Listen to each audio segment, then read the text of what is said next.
So chances are you probably want more clients. I mean, that's what your goal is. That's what your objective is as a real estate agent when you're looking to build your business, right? I get it. There's a habit, however, that keeps most real estate agents from actually getting the clients that they desire. We're going to break down exactly what that habit is in this video so that you can recognize it and then, most importantly, change it. So, here's the question that I want to start off today's episode with. If a prospect was never going to do business with you, when would you want to know? Now, when I ask this to a group of agents in an audience or to an agent that I coach, or if I'm asking it to you here on the podcast or on YouTube, everybody gives me the exact same answer. Everybody. They always say, I would want to know right away. Why would I not want to know right away? Well, I would agree with you. However, what we want and what we do is the issue. And I'll explain to you why. And the first time you see this, you're gonna recognize this cognitive dissonance of what you say to yourself that you want to be your reality, and then what you do. And here's the craziest part: you don't even know you're doing it. So if you want to know if a prospect is going to do business with you or not going to do business with you, and you want to know right away, well, what is required for you to actually know that? It's what? It's the truth. Say it. It's the truth. You have to get the prospect to tell you the truth, whether or not they're going to do business with you or not do business with you. That is the goal. However, here's the problem.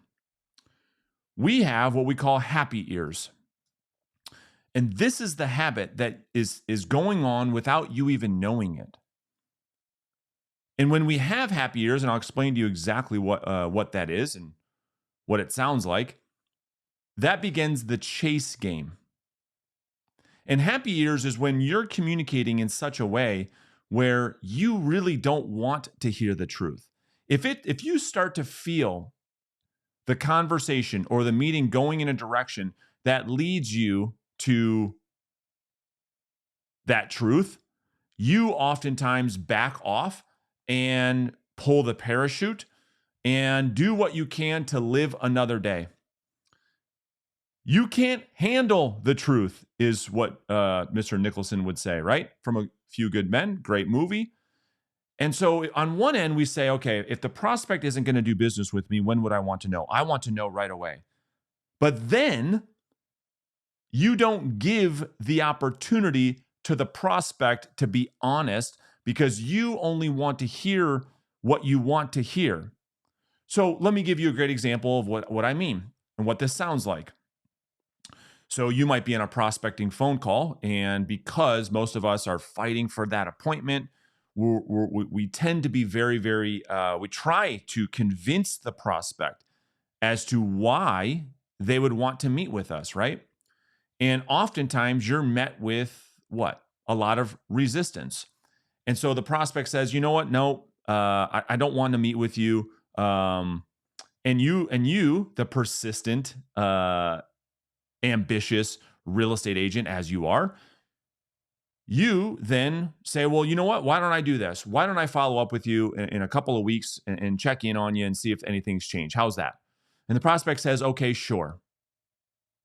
When the prospect says, okay, sure, is that the truth?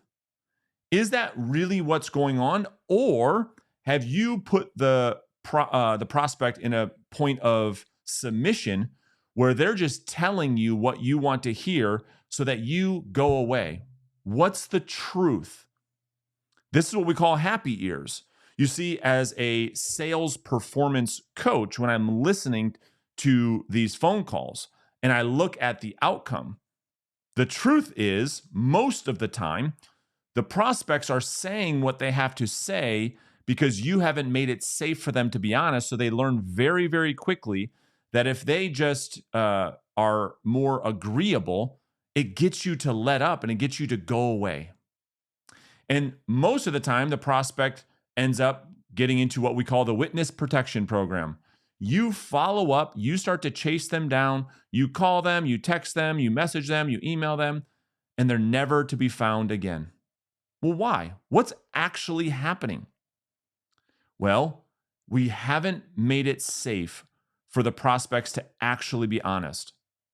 Because if we go back to the beginning of this episode, isn't that what we want? Is the truth? Don't we want to spend our energy, time with prospects that want to do business with us? All of you would say, yes, Brandon, of course that is what I want.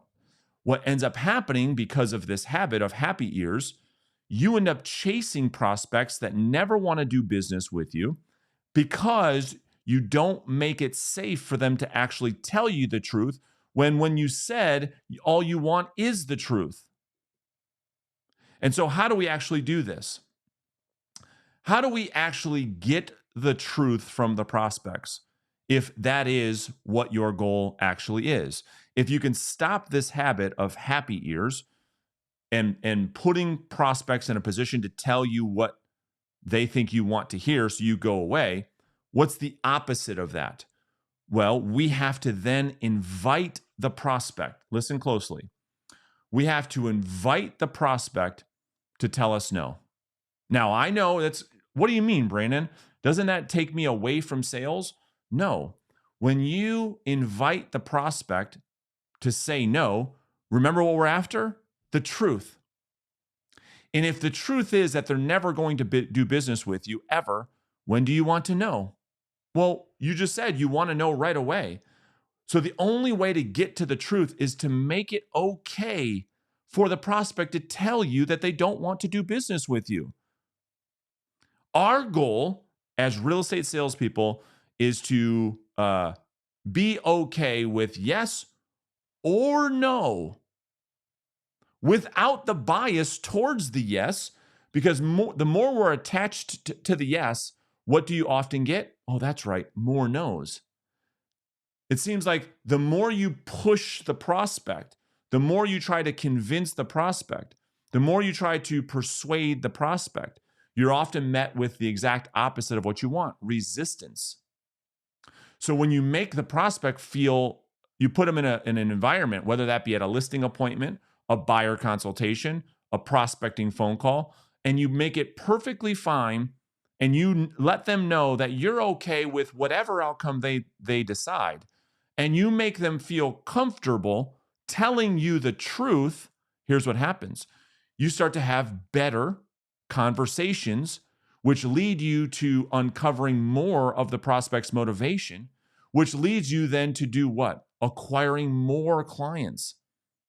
It's interesting how this happens. When you start to study human psychology, you find out that if I don't pressure this person in the outcome that I want, and I am detached from the outcome 100%, yes or no, without having a bias towards yes, more people tell me yes. It's incredible how that works. Because you've put them in a position to be honest. And now what ends up happening is that of all the time, energy, and effort you spend in client acquisition or lead generation or prospecting, whatever it is that you want to call it, you end up spending your time with the prospects that want to do business with you and less time chasing the prospects who are never going to do business with you. Why?